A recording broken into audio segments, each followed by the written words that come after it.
Hi, welcome to Financial Education for the Nation. My name's Warren Shute, and I'm here today with the lovely Paul. How are you today, Paul? I'm good, thanks. Good morning, Warren. How are you? I'm very good, thank you. Very good. Better than I deserve. It's a very good day today. It's Friday, and I'm looking forward to the weekend. Got lots of good things planned. But before we get to the weekend, I'm very excited to talk to you today about children and pocket money.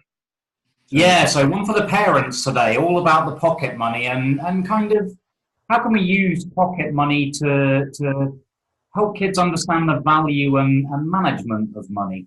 Yeah, it's really important because a lot of these strategies that I share with people on warranty.com come from my real life experience with clients. And I can remember sitting down with my clients in this office, asking them what they earn and seeing what they spend, and actually having quite a lot of money left over each month.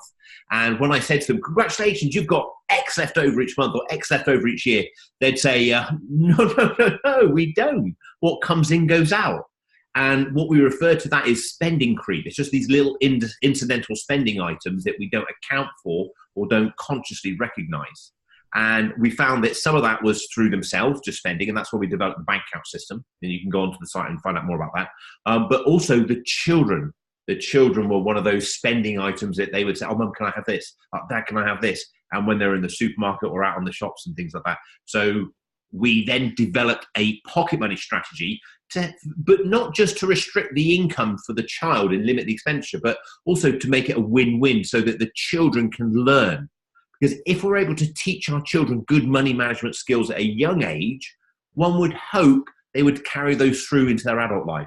It's just like nutrition. If we freed our children packet food and takeaway food during their younger years constantly, okay, occasionally, but constantly, no wonder they'll grow up just eating that kind of nutrition there. Whereas if we try to teach them good nutrition skills at a younger age, one would hope they would carry that through. So it's just lessons for life, really. Okay, so I guess let's begin at the very beginning. Setting pocket money then. How do you go about how much you're going to give your kids? Right, okay, so every individual has their own financial circumstances. So it wouldn't be right for me to tell you the amount of money that you pay. But one thing we do suggest is you link it to their age. And the reason we link it to their age is going through from a young age through to teenage years into possibly young adulthood. You're developing it as an individual. You're creating an identity and you're growing. So it's very important that you try to accommodate that in the strategy. So what I do, and what a lot of my clients do, is pay £2 per month for each year of their age. So Isabella, my daughter, is still 11. She's close to 12, but she's still 11. So she'll receive £22 a month pocket money. And then Ollie, my son, is 13. He'll get £26 a month pocket money. Now, when they go out and talk to their friends, obviously, because they compare pocket monies, some of their friends get a eye-watering amount of money, which I smile at and say, that's great because it will make you want more. You'll get driven, you'll be ambitious, you'll want more, because that's what happened in my own life. And some of their friends get less. So the actual amount of money doesn't really matter, but we suggest you link it to their age. So whether it's £1 for each year of their age, whether it's £2 for each year of age or more, whichever in your circumstances, link it to their age. Now, the key is to make it automatic from your bank account. Okay, so from your bills account, make this payment automatic. And 2, you buy their needs and allow them to buy their wants. Okay? Okay, so what do you mean by that? Where do you draw the line there? What would you classify as a need and a want?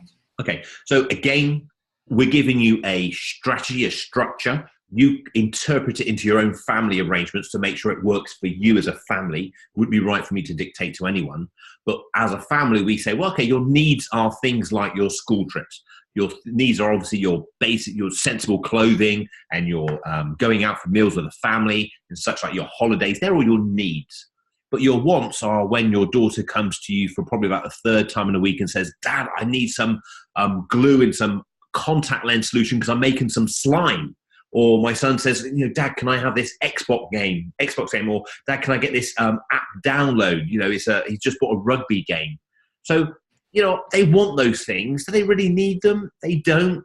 But where this really struck a chord that it was working is I was with Isabella in a supermarket, and I was wandering around getting a few items, and she went off to the stationery aisle because she loves stationery, she loves arts and crafts, and she came back with literally an armful of post-it notes, coloured paper, stickers, rubbers, pencils, probably a few pens, and said, "Oh, Daddy, can I please have these?" And she looks at you with her puppy dog eyes and says, "Can I please have them?"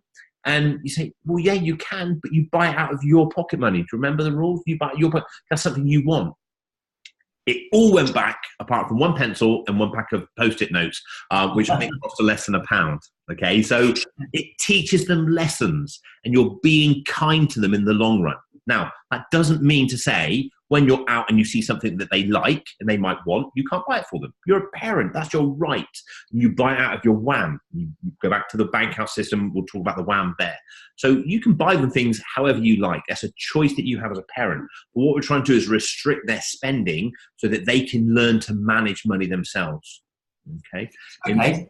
And let me just carry on for that 1 second. One thing we then do is once they start getting into 13, we ensure that they have their own bank account. Okay, and this is an automated payment either onto a prepaid card, something like an OSPA card, so they have the independence, they can go out and spend on OSPA, and they can use it at cash machines, they can spend in a supermarket or a shop that they want, or they have any other bills they have coming out of their bank account. So they have their own bank account, okay, and say for example they have a mobile phone, they have a mobile phone direct debit, and some children might have a subscription or something, okay, Xbox 360 tends to be a popular one. These payments come out of their bank account. So they then got to start learning, oh, money goes in, money comes out. I now need to start learning to manage my own WAM, my own spending. And when you're doing it in the safety of your own family, and if their payments each month are fairly modest, and they're things like Xbox games or something fairly small like a subscription, it's much safer. It's baby steps. We're teaching them to walk carefully. It's like when you're a baby, you didn't sort of go out and just walk down the street on your first trip. Your parents had arms by you. They were stood in front of you, their little hand trying to coach you along. It's exactly what we're doing with finances.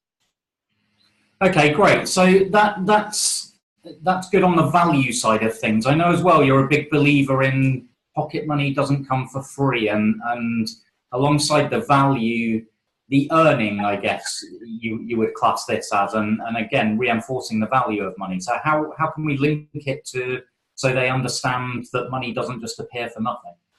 Sure. As a parent, I'm almost like paranoid or petrified myself that your children, they talk about the millennials. I think they're a great generation. They're so creative, but so many people talk about them as an entitled generation. I'm not sure that's so true, but I know they're very creative, got lots of ideas. But I think if they can combine that creativity with hard work, wow, they're going to be geniuses. You know, that's really what the success is, isn't it? Having great ideas, having creativity and being happy, but also putting the effort into work. So I want to make sure that my children will know that money doesn't come for free. Nothing was ever given to me or my wife, and we've earned everything we've got. And I want to try and instill those same beliefs in lessons to my children. You know, Warren Buffett, one of the richest investors in the world, or richest man in the world, is worth tens of billions of dollars. Okay, I think it's about 60 billion or something. Phenomenal amount of money. But on his death, most of that goes into a charity. He's leaving his 3 children, I think, a few million, don't get me wrong, enough to look after them, but not too much that will spoil them. So he wants to make sure that they also work. And I think, well, if it's good enough for somebody of that sort of wealth, it's good enough for my own children. So obviously, a lot more modest levels of money. So we're trying to encourage them to do effort or chores for it. So every week they will do jobs, and they'll do things like taking out the bins, keeping the house tidy, and such like. And in the early days, when they skipped that, we made sure they knew it, and we reduced their pocket money accordingly. It only took one lesson for them to learn that, and they soon cotton on pretty quick. So they do it, and they then know that they've not just been giving it. It's their money. They're entitled to it. They've earned it. So they feel good. I think when you give something to somebody, you create an informal bond with them, and almost like an IOU. I owe them because they gave me that. Whereas when they've earned this money themselves, they've gone out and they've worked, they've put the bins out of the house, and sometimes it's dark, and sometimes it's cold, and sometimes it's raining, but they still do it. They know they've earned it, and there's a pride there. They stand up straight and say, well, actually, no, things weren't given to me. I earn my pocket money, and I get to spend it on what I want. Okay, so I think then just wrapping up, I think it's it's important as well. Currently, maybe it'll change in the future. I know there's some discussions about it, but we don't get financial education at school. It's not something that we receive typically in the school system over here. So I think it's really important to emphasize the message that money management really does start at home, doesn't it? Yeah, it does. It does. I don't think it's fair to rely on our teachers to teach and parent our children. They're there to teach them some academic subjects and to teach them social skills and things within the class environment. But I think some key attributes like preparing meals, caring for each other, keeping things tidy, and also money management should really start at home. The challenge we've got is some of the listeners, the parents, won't have those skill sets themselves. And that's why we're hoping things like warrenshute.com will give you some of the skill sets that you can then incorporate into your family. Because remember, guys, these weren't my ideas. These are ideas that I've created or come up with from lots of my wealthy clients. I've seen someone who's been good with money, may not have a lot of money, may have a lot of money, but been very good with it. I've taken some of those skill sets from them and then shared it with you. So it doesn't matter if as a parent I don't have outstanding money management skills. It's just about trying to teach my children that, even if I don't necessarily have them. Absolutely. I think what it is that children learn by osmosis as well. We all learn by osmosis. You know, we learn by doing as well, actually getting involved with things. So if you as a parent are running the bank account system, if you're living off your wham, if you're sharing these lessons with your children, so you're saying, well, okay, look, this is your pocket money. This is how we're going to do it. It's £1 a month if that's your budget. It's 50p. It doesn't matter. You know, have a strategy and say, this is how we're going to do it, and have it as an automatic payment from your bank account into an account in their name or onto a prepaid card, something like OSPA. Okay, fantastic. I think that wraps things up nicely. Thank you. And you'll be very proud. You'll look back when they are married and look back upon their life and say, actually, my children have done the best they can, and I feel I've been the best parent I can by not only teaching them lessons of life and being courteous and friendly, but also about how to manage their money. So yeah, good luck. If you get any questions, please reach out, connect to me on social media, and also go to warrenshute.com/join me, where you can get free downloads and a regular update of what's going on. Thanks, guys. Take care.